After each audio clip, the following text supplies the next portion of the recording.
to the Leadership and Success Podcast with your host, Coach BZ.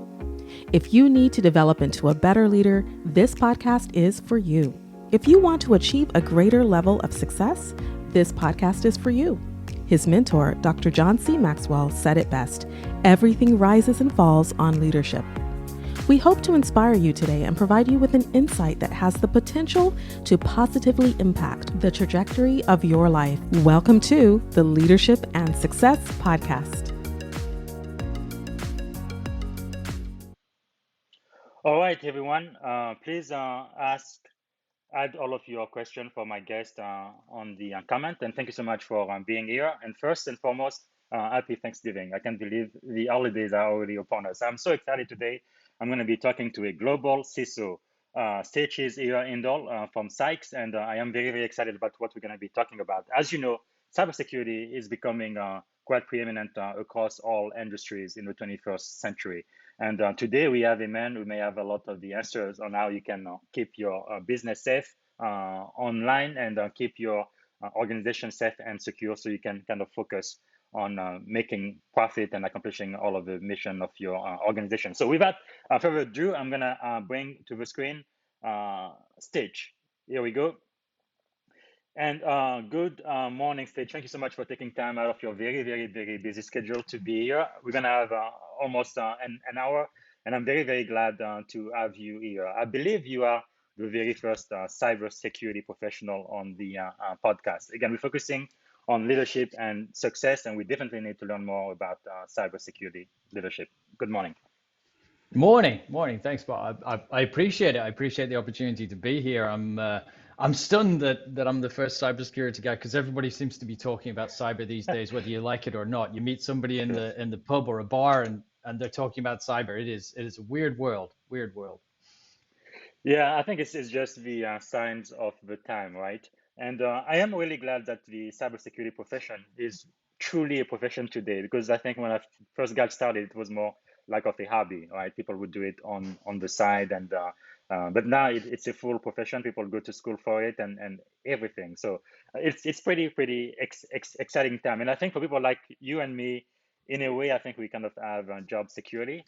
There is always going to be work for people like us, and there is not enough people certified or qualified to do the job, which is another thing I am quite concerned about, and see, what we can do to get more people qualified and kind of get into this growing field, really a field of the future. Um, but if you can start by letting us know about your leadership journey. So you are the global CISO for SYKES. How did all of this kind of start for you? Sure, that's a great question. I can honestly sum it up in two words: by accident. How does that sound? So I'm the head of security for what was SYKES Enterprises, and is now the Cytel Group.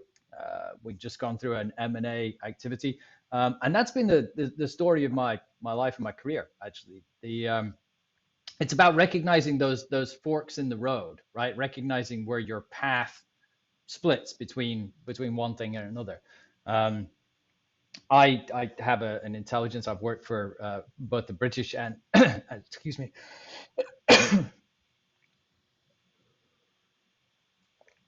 Oh, I'm terrible. Sorry. Let me mute for a second. Please take your time. Oh, sure. No worries. I've worked for the British and Scottish governments, and a lot of what I've done in my career has been very much data driven. I've worked with intelligence communities and law enforcement agencies around the world, working with the London Stock Exchange and the Royal Bank of Scotland, leading the way through IT developments and disruption at the time. I was part of one of the first online banking programs that was launched in the UK with RBS. And I had a great mentor at the time, a gentleman called Stan Durham. And then I transitioned out of that into a small Scottish-owned company called McQueen. McQueen was based out of Edinburgh in Scotland, and we pioneered and built the first contact center offshore in the Philippines. Now it's one of the Philippines' highest GDP, and everybody outsources there because the language capabilities, qualities, customer service is excellent.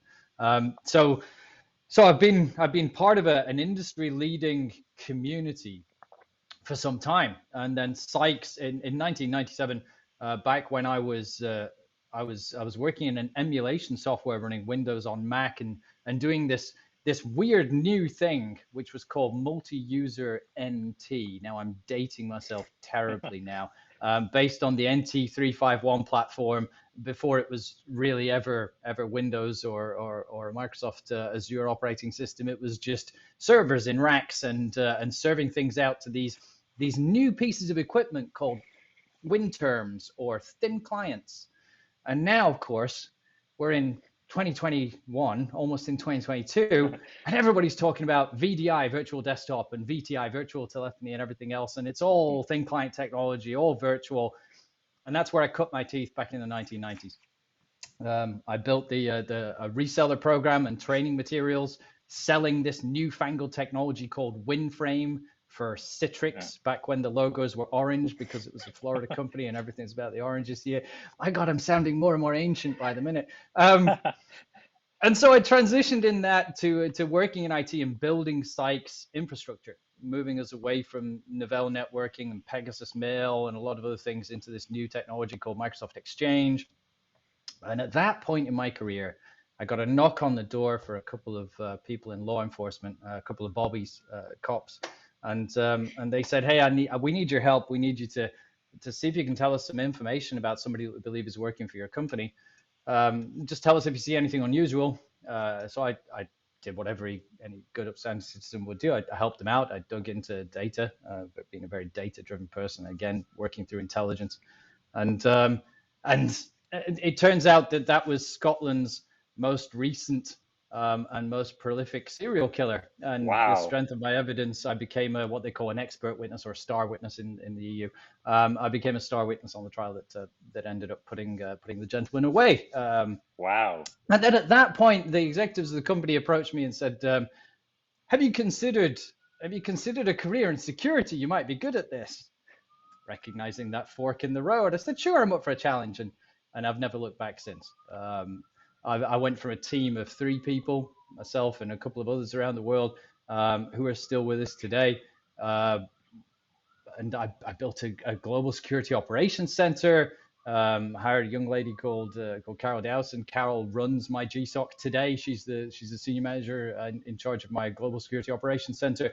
That was 25 years ago that I started that career, and now here I am. And I think if I can sum it all up in one word, it's about recognizing those forks in the road, recognizing those new challenges and new opportunities that come to you, and playing on your strengths. That's the biggest thing that I think has made a difference to me in my career. It's about recognizing opportunities and playing on those strengths. And it hasn't always been a story of success, but that's how I've gone from this little guy working with Royal Bank of Scotland, building this newfangled thing called online banking, which was through 28.8 modems at the time, and now working in global cybersecurity. The threats are the same, the technology is the same, the labels and the names have changed, but not a lot has changed about what we do. But what has changed is how we do it. And I think that's the biggest changes that I've seen, from your background, working in naval intelligence. I'm sure you can relate to that, Bob, in that, it's the same basis, right? It's the tools, the technologies, or the pieces that we use to support our effort that's changed, but the data always is the key piece. The key piece that's driven it all.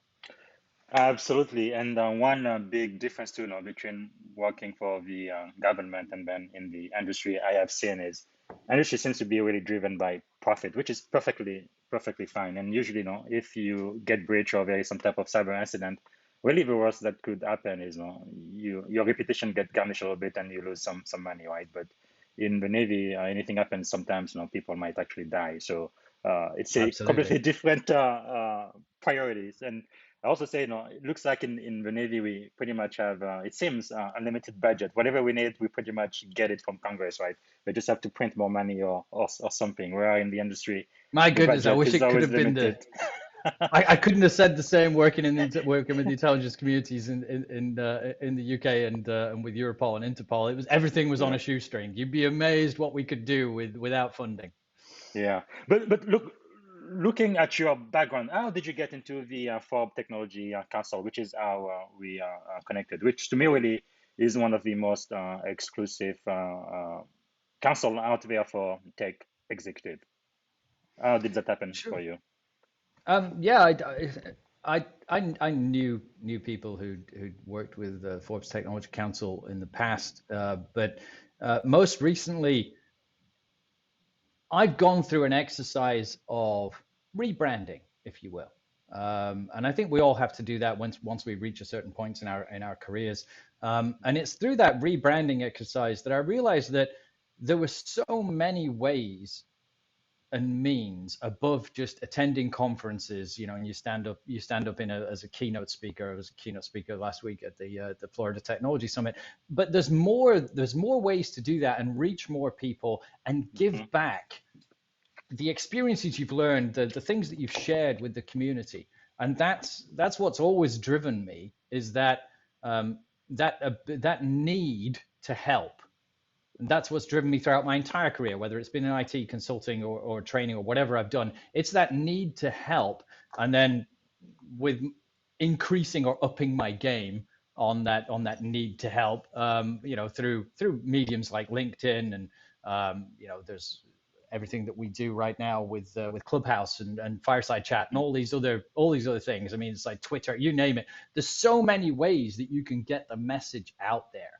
And I was approached by Forbes Technology Council to say, why aren't you a member of this one? Why aren't you a member of our group? And I was like, I don't know. Why am I not a member of this group?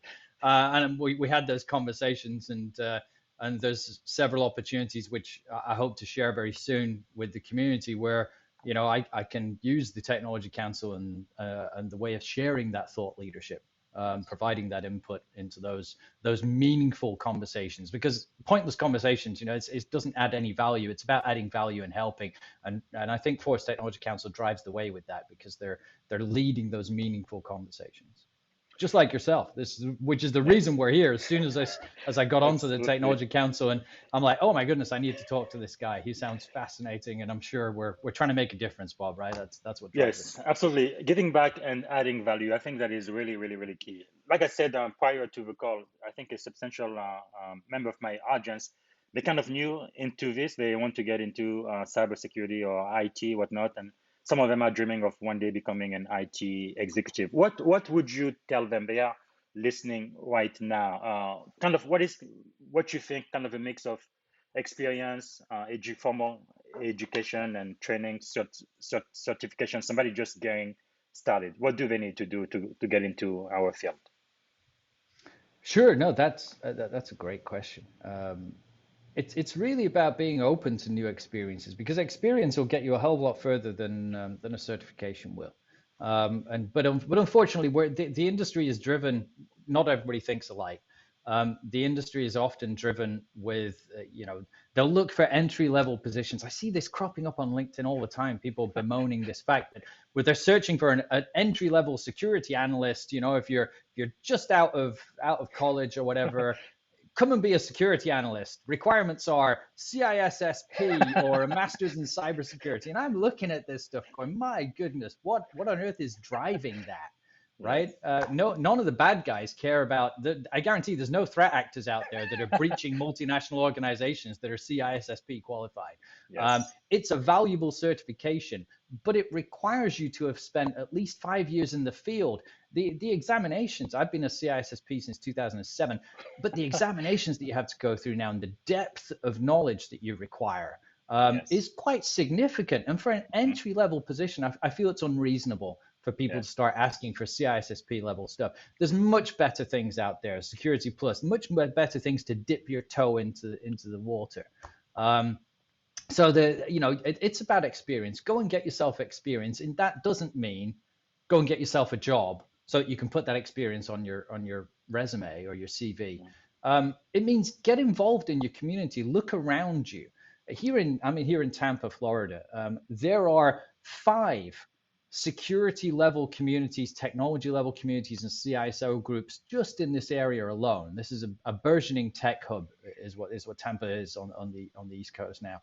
Mhm. But get involved in the community. Join the groups on LinkedIn. Look up things on Clubhouse, right? Get onto Twitter. You'll find there's a wealth of experience there. You can learn penetration testing. You can learn whatever it may be just from sitting into those meetings and getting onto Twitter and working through those different pieces, right? But Yes. the community will give you the knowledge and experience for free. They won't give you a certificate to waive, right? But if you get involved, you'll get that knowledge. And I think getting involved is the biggest takeaway I think any of your listeners and any of our viewers can have. Get Yes. involved. You'll find it so much more worthwhile. Follow people like Chris Roberts or Alyssa Miller. Right? Follow people like that on LinkedIn. My God, you'll learn so much in like five LinkedIn posts, and you'll be, Yes. why, my God, I can go out and I'll be the next guy that discovers the next SolarWinds, that kind of thing. No, that is so true. I couldn't agree more. And something you mentioned about the CSSP, I got mine. I think I got certified in 2009, and now I am on the little board that kind of helps, decide what the next questions are going to be on the exam. But I must tell you, today in 2021, after Oh, almost it's all your fault. 20, It's all your fault that it's so hard yeah. now. Yeah, 22 years of experience. I think I might fail the test if I took it today. I just might fail. So, for sure, I'm never going to take that test ever, ever, ever again, right? So I'm paying my dues. I'm doing all of my CEUs, right? Continuing education credit because Of course, we I have don't to, yeah, want to because nobody ever wants to redo the exam again. So do that's the why we exam keep our again. CEUs up to date. That is exactly right. But yeah, you are absolutely correct. People have to get there and really get engaged and find a way, right? Because I've seen there are so many paths to becoming a security professional, not just one path. Like mine was, I kind of started in IT and I have a STEM background. I did biology, chemistry, and microbiology at the PhD level. But really, I mean, I see people from finance, lawyers, they get into Yeah. security, privacy. It's really unlimited, it seems. And I agree with you, experience is most important than anything else, more important than education and definitely certification. Although I feel like at the beginning of my career, certification like Security Plus helped a little bit. No, But of course. yeah, Yeah, definitely. There is a place for it. I just don't believe that, a master's in cybersecurity is required for a level 1 analyst. yes, yes, If you've got that's one, it. great, amazing, good on you. But holy cow, just to put that Yeah, into an entry level or a job description, I think is just outrageous. yes, there's definitely a disconnect between the industry and the HR, right? And usually people from HR kind of like the gatekeepers. They have their list of requirements, and they won't even give you an interview unless you have everything that is listed in their silly job description, which many times just doesn't make any sense at all. Which is something I we agree. definitely need to change in this industry, or we're gonna get in serious trouble, right? Was it last year? IC Square said it was like 2.3 million more cybersecurity experts are needed across the globe because there are so many jobs, but not enough people to actually work them. But when you have a entry level position job posting and you're asking someone to have 5 year experience for an entry level, that just doesn't make any sense at all. Uh, No, absolutely, absolutely. and I have to be careful because one of my best friends is the chief HR officer for a company, and so while I may talk like I disparage HR, it's important they have a role to protect the organizations that we're with. And there's always things ATSs. I've learned recently about ATS, applicant mhm, tracking systems, and how if your resume isn't written a certain way, you won't even get past the computer. I mean, we're in a yes, AI and ML based world now, and HR's not, HR's leading the charge on a lot of true. that. So what I would recommend to anybody who's seeking to get into cybersecurity or any career now is don't just write your CV because you're thinking that a human's going to read it, right? Your resume, your CV, your resume has to be written to get past a machine Yes. before it then catches the eye of a HR person, before it then catches the eye of the CIO or CSO that is hiring you. I mean, it is a new world. So there's ways and means, right? Ways and means. Yes, and talking about ATS, another thing I have noticed because I'm helping a couple of mentees kind of get entry level job into security. Like I say, it's really, in my opinion, the best profession out there today. I think security and privacy. But anyway, a lot of this ATS system, like they would ask you for your 2-page, 4-page resume or whatnot, and then they're gonna ask you to type in everything that's in your resume, like your job title, your description, and what you do. Again, And if you have a lot of experience, it takes you like an hour just to let them know what you've already told them, which again I think is just silly. That's just stupid. That's making people not even want to apply for those jobs. But anyway, but generally speaking, though, as a cybersecurity executive, what do you think we need to do as an industry to kind of make this better, kind of streamline the hiring process and try to give people as much experience and of an opportunity to get on and start having hands-on experience in security? no, that's great. And I think it starts with us, right? Yes. As the not just the hiring managers, but the tone from the top. Mm, You've got to set a culture across your organization. As leaders, you know, you have directors and managers and VPs and everybody that reports to you, all the way down to whoever it may be down in the field. But they're all going to hire and look for and seek out people based on what your culture is, the messaging that you've driven across your organization. And so what I've tried to do is I've tried to drive a culture of inclusion and diversity, but not mm, just within race, color, creed, LGBTQ. All of that's important, right? And we need to increase and improve more of that regardless. But look at it from a diversity of skill set as well, right? mhm. We need as many different perspectives being brought to the table. I'm a martial arts guy. My Sifu, my teacher, and Tom Muncie, who is a professor of old man's kung fu, taught me something called players to the game. Right? Bring as many players to the game as you can, Mhm. simplifying always, and then you'll win the fight. So if we're talking, the fight is now hiring and recruiting and retaining the best cybersecurity talent you can get. Seek out new opinions, seek out diverse perspectives, right? I've hired people into my organization not just from an IT background. I've got a lady who works in our North America cybersecurity region, if you will, and she comes from HR. She was previously HR director, but she brings a human element to the game, right? Yes. I have an individual that's worked for me for many years, and he was a trainer. He runs my Asia Pacific security organization. Tim Seiner. I'll mention names. Jenna Hinson, the Mhm. lady who's joined our North America HR organization. And then we've got other facets to that. Callan Webb. I met Callan at a friend's party, introduced to this guy, and he had a really incredibly sharp mind. And he was formerly a Disney cast member, you know, the guys that put on the Wow. suits and entertain Mhm. everybody. And he went teaching English in Korea. He'd Wow. just come back to the United States. He was looking for a new career, new job, new opportunities. Um, and he just mentioned that he'd actually gone out on his own back and gotten a certification in interview and interrogation techniques, Wow. understanding people, reading body language. And I was like, I can absolutely use that. I can totally use that. I need to increase my skills. I took him on and I took him on to kind of gain more insight. I say I Mhm. took him on, we took him on, the organization took him on, Yes. to gain more insight and gain more perspectives in. He ended up being one of the best investigators we've ever had, and brought an entirely new perspective to developing our security awareness training materials. Yes. Disney cast member, folks, right? That's Let's just put pretty that in cool. context. How do you want to break into security? Disney cast member, go explore the world, come back, bring your experiences to the table, and Yeah. he's now working in cybersecurity, right? Never would have imagined that. He Pretty doesn't have an amazing. IT background, doesn't have a lot of deep technical knowledge, but there's always a human at every part of the cybersecurity kill chain. There's always a human, from the best and first That's true. defense as the human firewall, all the way through to the instigator, all the way through to the guys that have to fix the problems at the end of the day. Always a human. So you need that human perspective as much as you need an IT perspective. That is so So true, especially since the great majority of breaches now are done through social engineering these days. And first way in. Yep. yes. Wow, that is quite fascinating, and I like what you said about diversity. When I first got into this field, back then, for the most part, it was mostly white male that I saw, and then since then, I think I've seen a lot of improvement.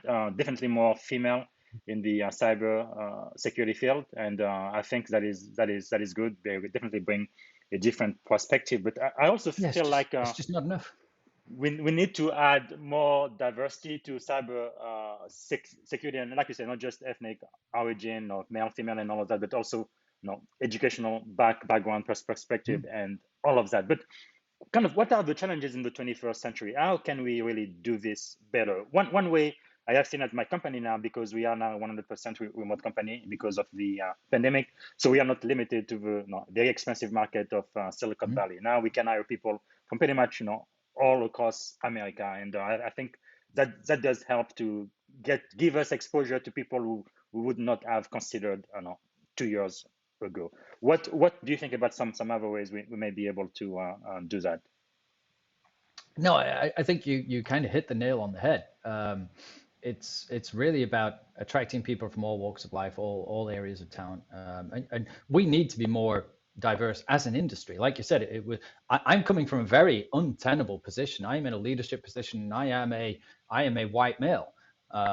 Regardless of my inclusion in the LGBTQ community, it doesn't matter. People look at me and they hear me and they see me talking, and here I am. I'm a white male. I'm coming from a position that is very untenable when I start speaking about diversity and inclusion. But you can't make a difference from the outside, Yes. and so you have to make a difference from the inside. That's why I have 60 people across my cybersecurity organization and security operations. I handle both physical and cyber. So my security organization is about 60 people all around the globe. 33% of those are women. Wow. And realistically, there's 46% of my entire organization. These are numbers and statistics I'll throw out just to give you a rough idea. Yes. But almost half of my organization is minorities, ethnic or otherwise. We have a significant representation across the LGBTQ community as well. And that's not just because of my personal beliefs or standpoints, but Yes. it's something that you have to drive. It's something that you Hmm. have to push. We are no longer. I also hire a lot of ex-military veterans, and I'm a big supporter of the veteran community, and ex-law enforcement.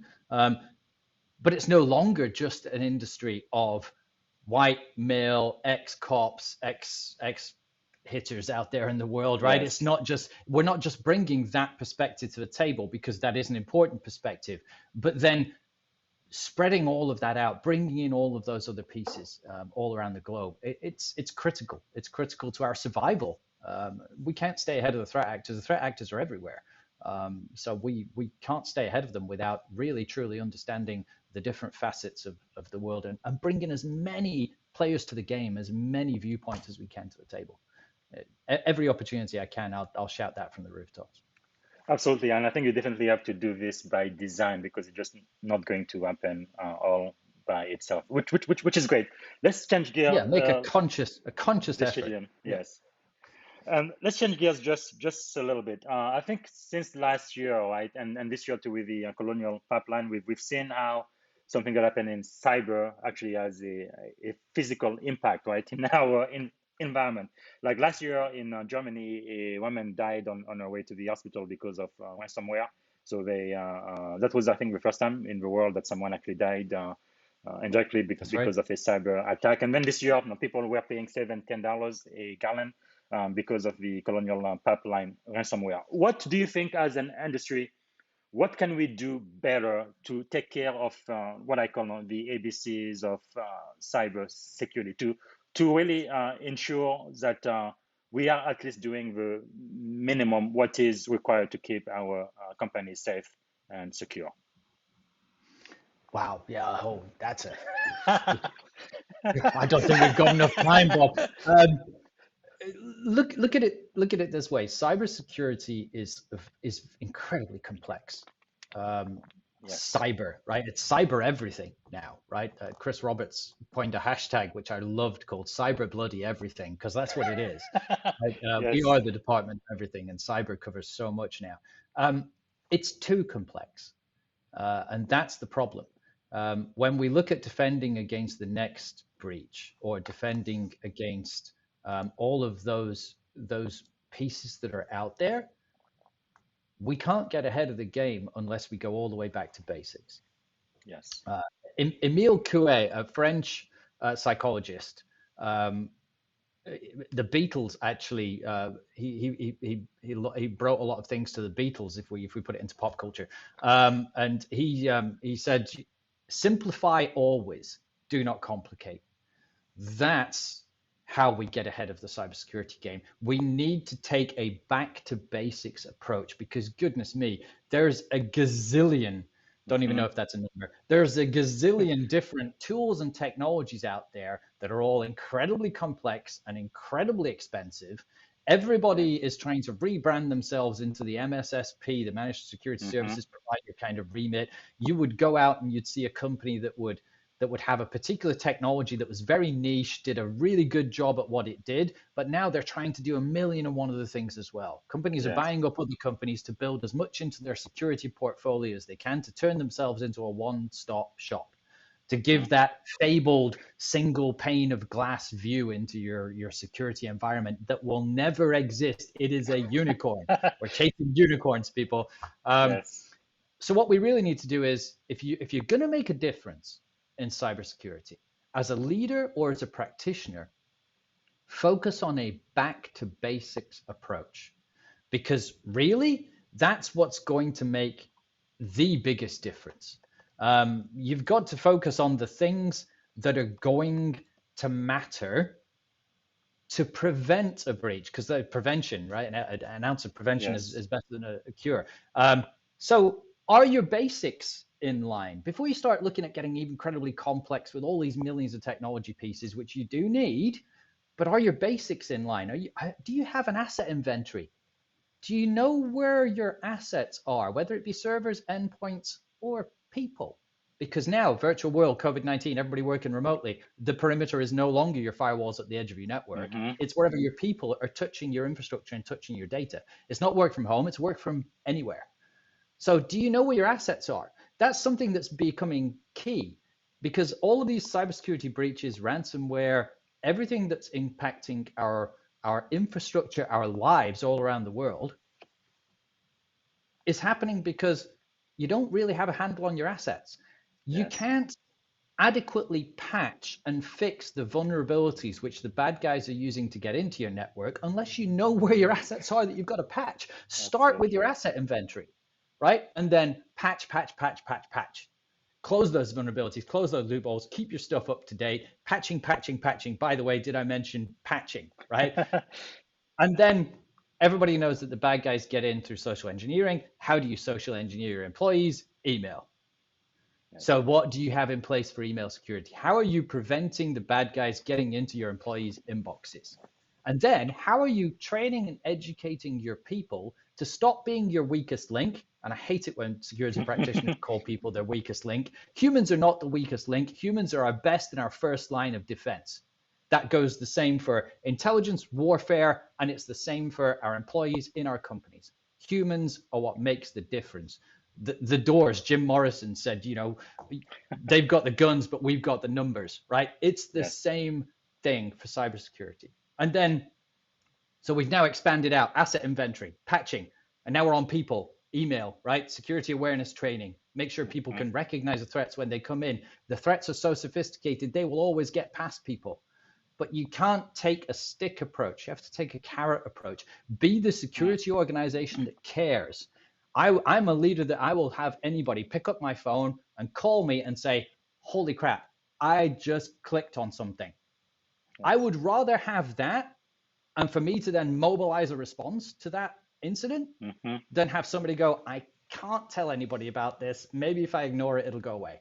Because I know that if I tell somebody, I'm going to get yelled at. I'm going to have to sit through 3 hours of security training, and then HR is going to come knocking on my door, so I'll just stay quiet. Don't be that kind of security people. So identify your systems, patch your systems, secure your email, train your end users, right? Give them a way and means of authenticating, multi-factor authentication. Use your phones, use a token, use a text, but whatever it may be, it's better than nothing.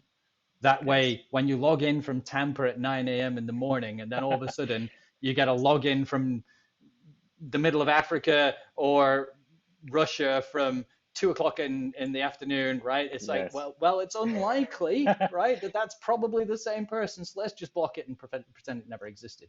Absolutely. And of course, we can talk around, technologies, and I can throw as many acronyms out there as you like: EDR, SIM, IAM, PAM, Zero Trust. Yes. Let's go back to The basics. basics. No, that is Start there. fantastic. Yes, that's definitely where everybody should start. And for the most part, especially in the industry, sometimes, right, the security budget is always quite limited. You have so much to do, but not enough people, resources, money, budget to get it done. What has kind of worked for you to kind of get more budget out of senior management for your program? 4 words.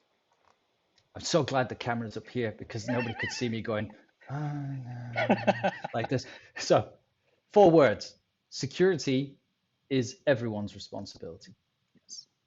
So I hope that's still 4 words. Yeah. So there you go. So Well that's said. really what drives it, right? Because Yes. again, simplify. Drive a security culture. Make security everyone's responsibility. It doesn't matter whether you're a receptionist, a janitor, a cleaner, an associate answering a call or answering an email, or an executive in the company, your chief legal officer, whoever it may be.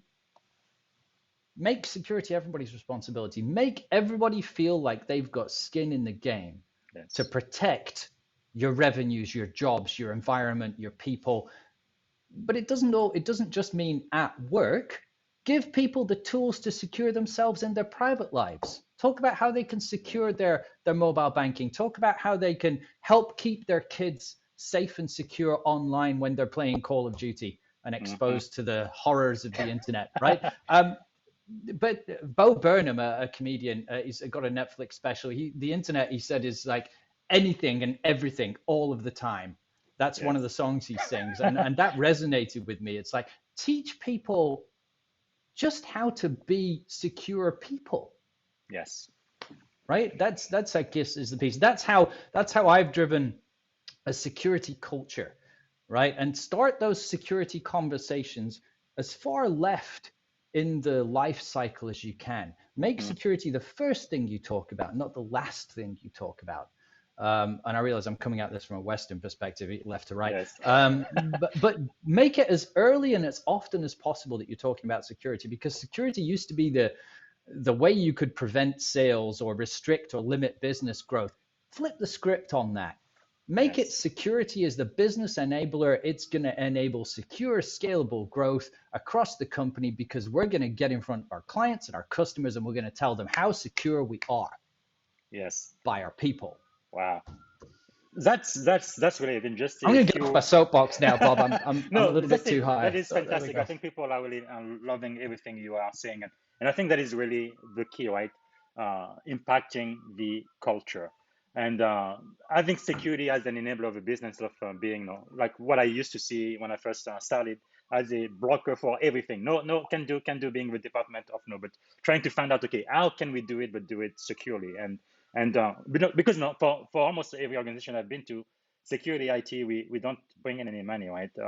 Basically, what we do is being a cost center. We cost so much money, but we don't bring in any revenue. And then sometimes we are in the way of engineering or sales that's actually trying to bring in money to the organization. So I think kind of learning how to, I guess you do have to become a leader, right? Being able to influence people who may not directly. We have to market report ourselves to you. better. Yes. We have to market ourselves better. Tell us more about to that. our stakeholders in the company, and also to the street, to our customers, to our clients. As a BPO, as a business process outsourcer, we secure 700 different brand names that you all know all around the world, whether it's your phone, and I discreetly covered up the label here, but whether it's your phone, whether it's your carrier, your bank, whether it's your console, whatever it may be, even your insurance, your health, your diabetes testing, all this kind of stuff. Those are the clients that I service. So those are the customers and people that I interact with, which is all of you. And so I'm building infrastructure and securing infrastructure that keeps your customer interaction and your data and your PII, PCI, PHI, all those acronyms, right? All that alphabet soup, keeps all of that secure in that customer interaction. So why shouldn't that security be a selling point? Yes. Why shouldn't it drive more revenue and more business to the company's bottom line? It should. But we need to help educate our sales teams to be able to sell security. How can a sales guy pitch it to a client or a customer and say, oh yeah, we're really secure. Oh really? How secure? We've got these Yes. EDR and these SIMs. We have plenty of SIMs. Educate them to be able to talk eloquently about how secure you are, why you're secure, how you manage and maintain that security. Sell that security, make it something that's an offering, a differentiator. I think as leaders we can all do that, right? But again, it starts at the top. Drive that culture of security across your organization. So well said, Stitch. And as a cybersecurity executive, what keeps you awake at night? um, the bad guys are going after everything, right? You said Yes. this. You said this earlier. I'm not a doom and gloom merchant. I'm not a Sandra Bullock. Our brand is crisis, or I'm not trying to sell things by fear. That's not me. I'm generally an upbeat, positive kind of guy. What keeps me up at night? The bad guys are going after our comic books now. I'm a nerd. We got War Machine over in my corner here, and my friends refer to me as Iron Man. I have Iron Man Lego up in my office at home, right? I'm a nerd. The bad guys are going after our comics, right? A massive comic book provider was hit by ransomware the other day. Okay, Yeah. there is no discrimination. I wouldn't say it keeps me up at night. I do sleep pretty well knowing that I've got a good team around me and I'm part of a good community that shares knowledge and shares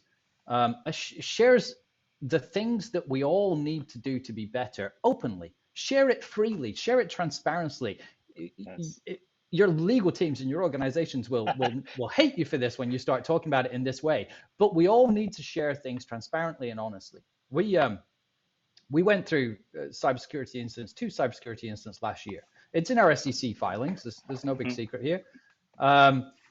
But as part of that, we shared and communicated quickly, often, and more than anything else, we shared openly with our clients and our customers and our threat response teams in those organizations in partnership, in collaboration throughout the entire incident. We came out of those incidents with more business, not less, because our clients said to us that we handled the response better than some of our competition. And that's not me bad mouthing my competition, our competition. That's not the case. This is direct feedback from our clients say, because we communicated transparently, we shared as much as we could when we knew it.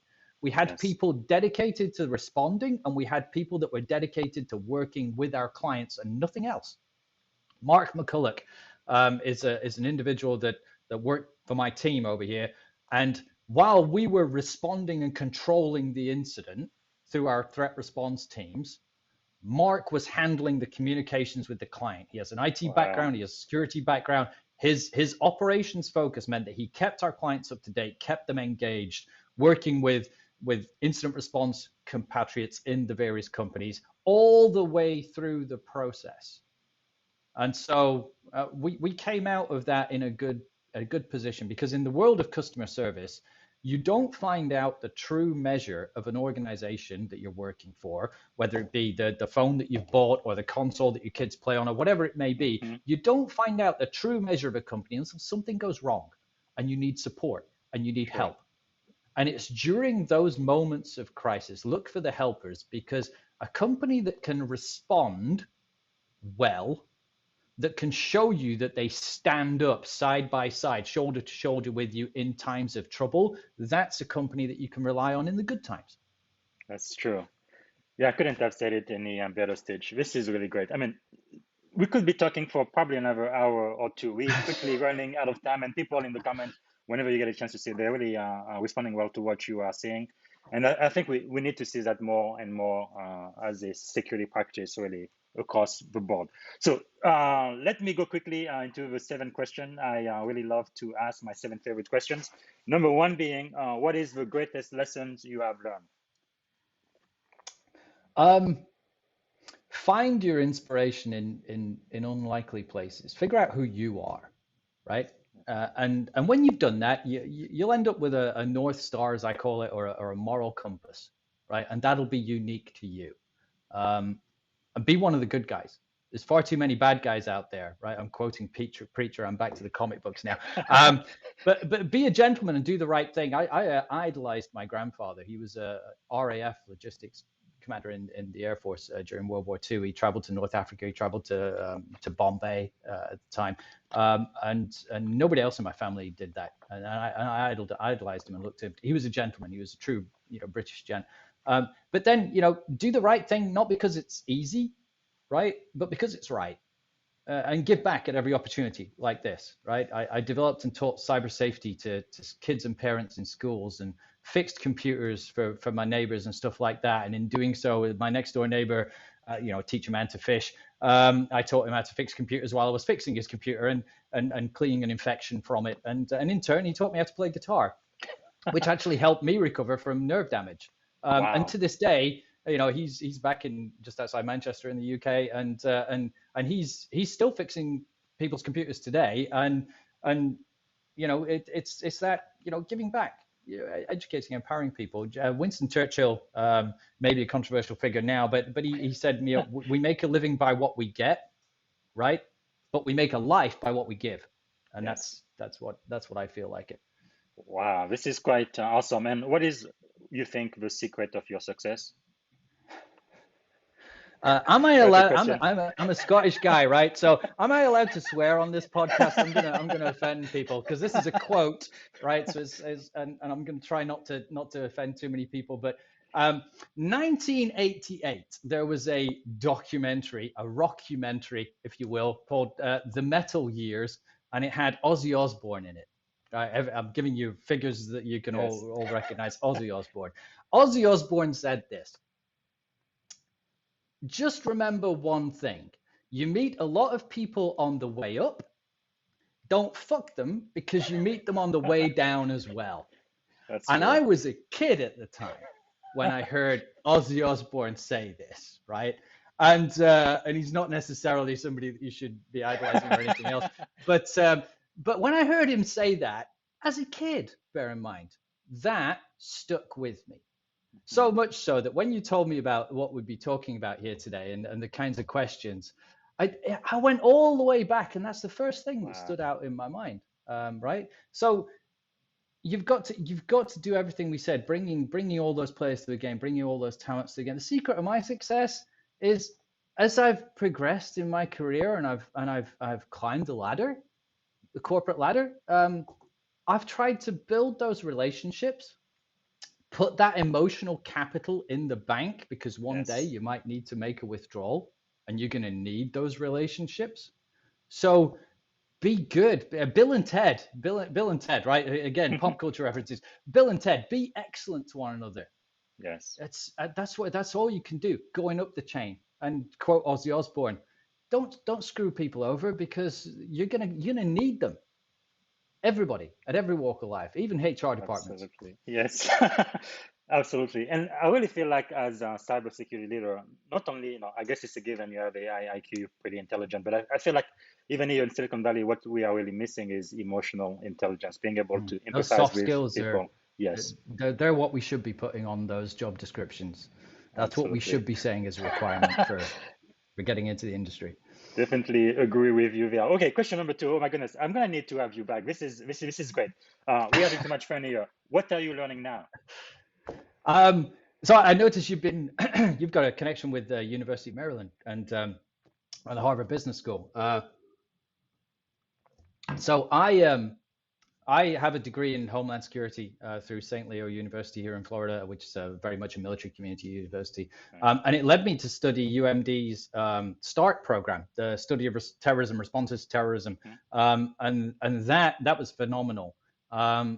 I work with Bill Braniff over at Start, and he's an incredible thought leader.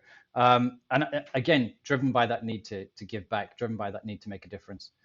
So Harvard Business School has just gone into partnership with an industry disrupting organization called the Power MBA. It's now the Power Business School. We just broke a world record last week for the world's largest cheer, 2,500 people live in person through Zoom, you name it, all the way around the world, saying cheers for the success that they've had. Wow.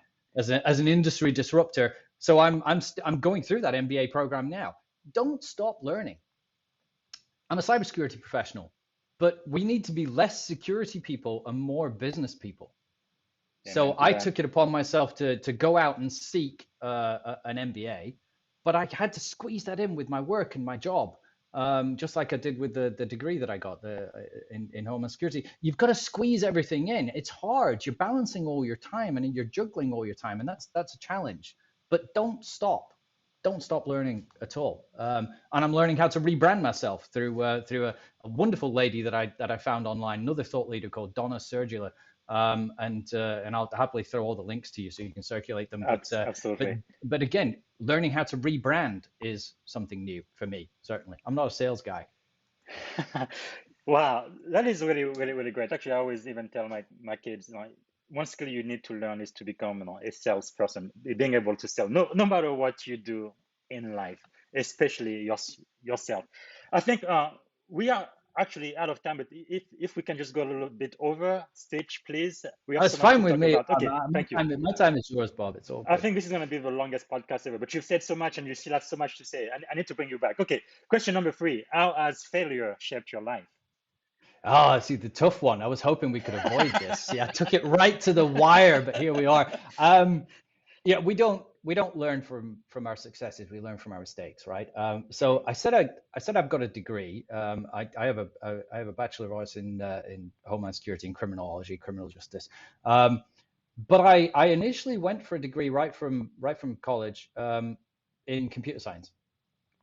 I went for Harriet Watt University, a preeminent engineering university in Scotland, and I didn't stick with it. After a year or so, A, I needed money, but B, it was incredibly challenging for me because it's all about programming and development.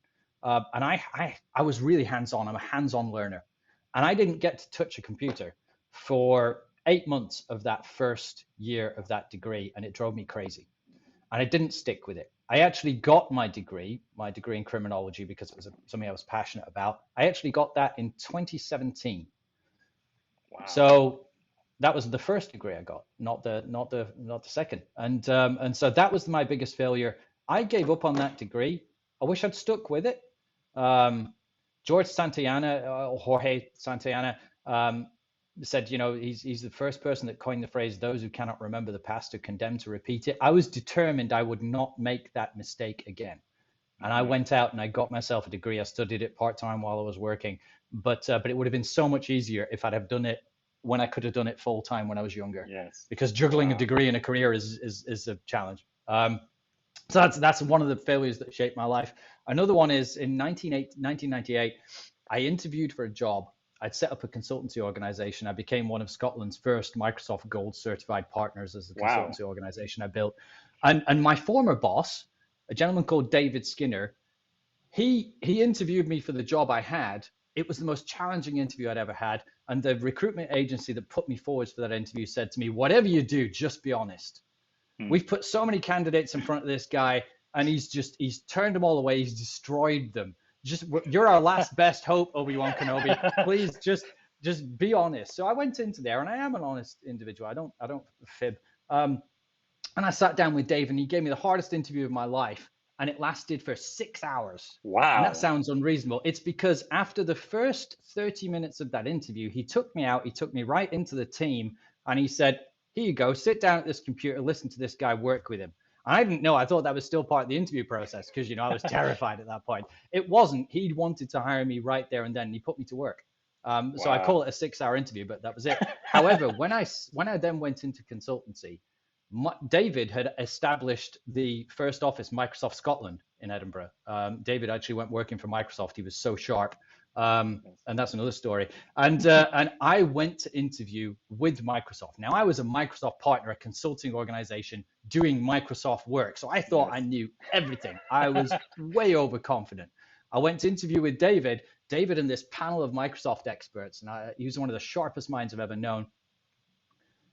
And he asked me a question.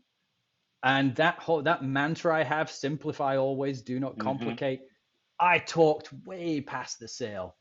I answered the question in the first sentence out my mouth, but I didn't see a reaction on their faces. So I just kept talking, thinking I'll get to it eventually. I'm going to get this answer. And I talked right away past my sale and talked myself out of my answer. So the failure there, I didn't get the job, which, worked out for me eventually. But the failure lesson there was don't talk past the sale. So my first failure lesson I want to impart is don't wait too long to learn, and don't talk past the sale. Keep it simple. Wow, those are great lesson. Thank you. Number 4, who do you know whom we should know? Who are your mentors, thought leaders you are following? You already mentioned quite a few people. If there's people still here at this point, and it's not just you and I just talking. One of the people that's made the biggest difference to me in my leadership career is a gentleman called Joe Carella. Again, I'll circulate all this information to you, and I'll provide you with all these links. Joe is the sports psychology consultant for the Tampa Bay Buccaneers football team, Super Bowl winners, Tampa Bay over here, and the Orlando Magic NBA basketball team. And Joe is, again, why would a cybersecurity leader seek out a mentor who is a sports psychology consultant? Joe came to me through Eckerd College's leadership program. It was such an accident of fate, but he taught me. I am hard of hearing. I only have 50% hearing, which is why I only have one thing in my ear. But he taught me how to listen, and he taught me how to listen from a boardroom perspective. I've had my time on the stage, and I've entertained people. I used to do a little bit of stand-up comedy back in the day, but he taught me how to really help through listening and not necessarily performing, and by redirecting, being the guy behind the spotlight, shining that spotlight on other people, and amplifying their message.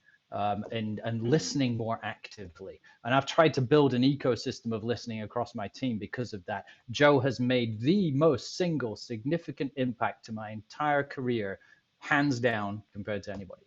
So that's part one. But I want to bring up a lady called Noreen Ngorje. She is the director of global cybersecurity threat intelligence at Nike. She's also handles a monthly global cybersecurity mentoring session where she brings people from all over the world into this group. Anybody can join, and you can gain so many insights into that. And she's also a member of the United Cybersecurity Alliance, just like you. Right? That's pretty cool.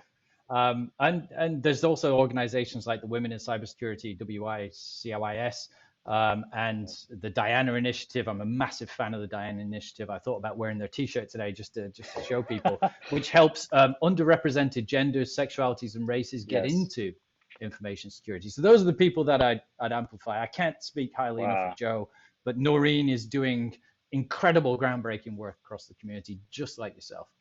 That is pretty amazing. Yeah, we definitely need to get all of those links and have people follow them at least. Thank you. And number 5, what have you read that we should read? What's one of the best books you've read recently? All right, 2-part question. I'm sure you've read the first one. It's called Make Your Bed by Admiral William McRaven. Yes. Retired US. I haven't worked for him, but my former CEO did. She's completely crazy about him. The best leader she's ever worked for. Yes. Right, and it's just a little book, and it's based off a keynote speech that he gave at a university. And the takeaway from this, it's called Make Your Bed for a reason, and it's something that I've been very proud of. Is when you get up in the morning, make your bed. Why? Because that's the first task of the day. And if you can accomplish that first task of the day in making your bed, you'll have a sense of pride and encouragement, and you knock out another task after that, and then another and another, because the little things matter. And if you do them right, then you'll do bigger things right. So William McRaven, Admiral McRaven's Make Your Bed, little tiny book. I'd encourage everybody to get it. It was given to me by my last boss. I hadn't heard the speech, but I've heard the speech. It's incredibly empowering. Go look it up on YouTube and find that book. And then the other book, most recent book I've read, was recommended to me by an executive recruiter that I met through another cybersecurity contact. And Jamie Cummings recommended that I read a book called Rites of Passage. It's an insider's guide to executive job and career progress. It was actually last published in 2014, which seems like a dog's age ago now.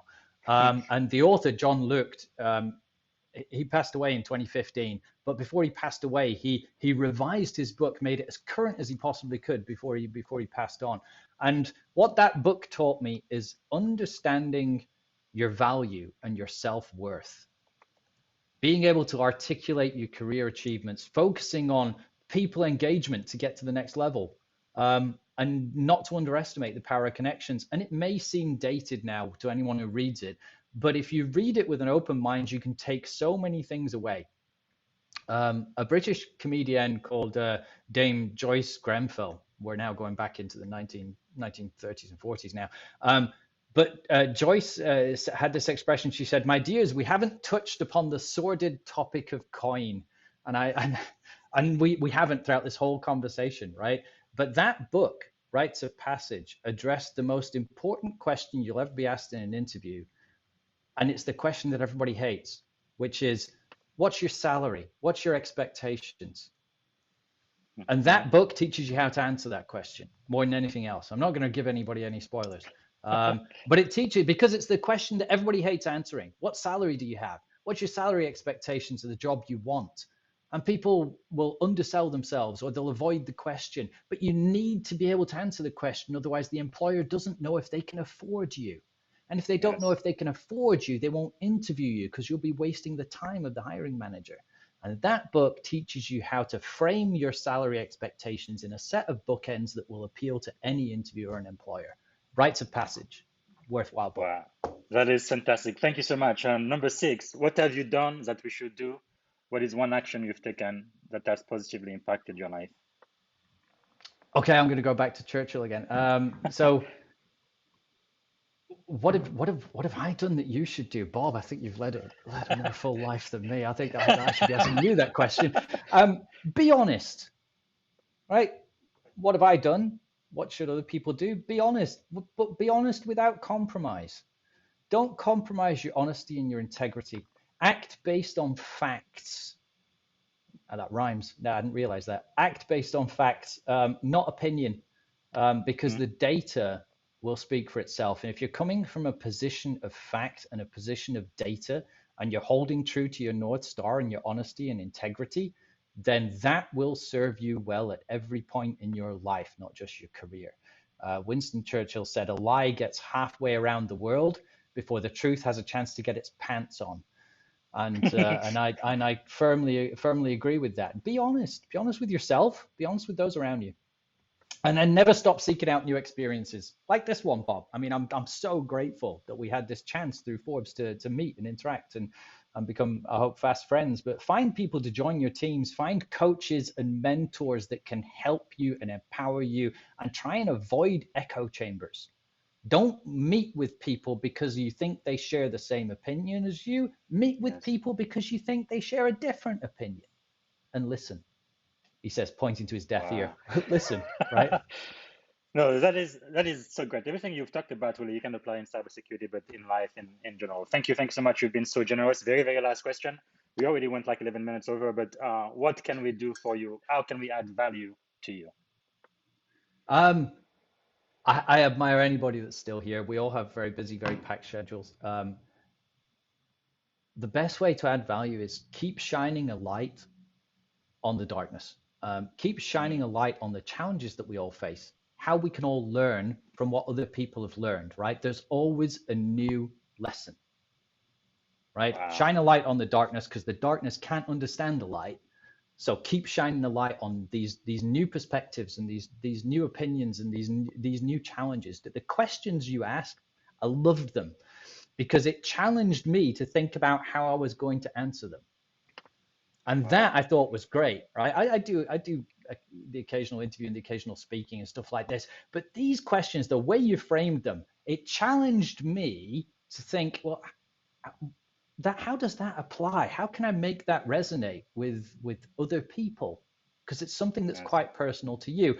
And I think the more you do this and the more we can do this as a community, ask those challenging, difficult questions and be honest and keep your integrity and your North Star. I am shamelessly a nerd, and I'm not I'm not the 800-pound hulking gorilla in the room that you expect out of a lot of security professionals, but I'm uncompromisingly me. Yes. And if that appeals to you and if that works for you, then great, we'll become friends. And if not, then well, how can I help and how can I frame the conversation differently? That is fantastic. Shine the light in the darkness. Thank you so much, Sage. I am so thankful you took the time. I know you're super busy, global CISO, member of FTC, and you are in the flesh and giving us a lot of wisdom. I really appreciate it. I think. Also, by the way, this is going to be the longest podcast to date. I think this is number 14 or 15. So not necessarily a record anybody wants, but yeah, there we go. Bob, it's been my pleasure, and I'm here to help. People can hit me up on LinkedIn. We can connect. We can talk. We can have these conversations, and I'll be happy to come back and throw some more difficult questions. Definitely very passionate about cybersecurity, and you're definitely advancing our profession. Thank you again. I really appreciate it. Not at all. Thanks, Bob. Thanks, everyone. Thank you for listening to the Leadership and Success Podcast with your host, Coach BZ. If you like what you heard, please subscribe to our channels and come back for more wisdom nuggets on how you may develop into a better leader and achieve greater levels of success. Leadership is the most critical skill. The world will always need leaders to lead others, deploy the next disruptive technology, or execute a business strategy. You may as well decide on counting yourself among the 21st century leaders. See you right here next time on the Leadership and Success Podcast with Coach BZ.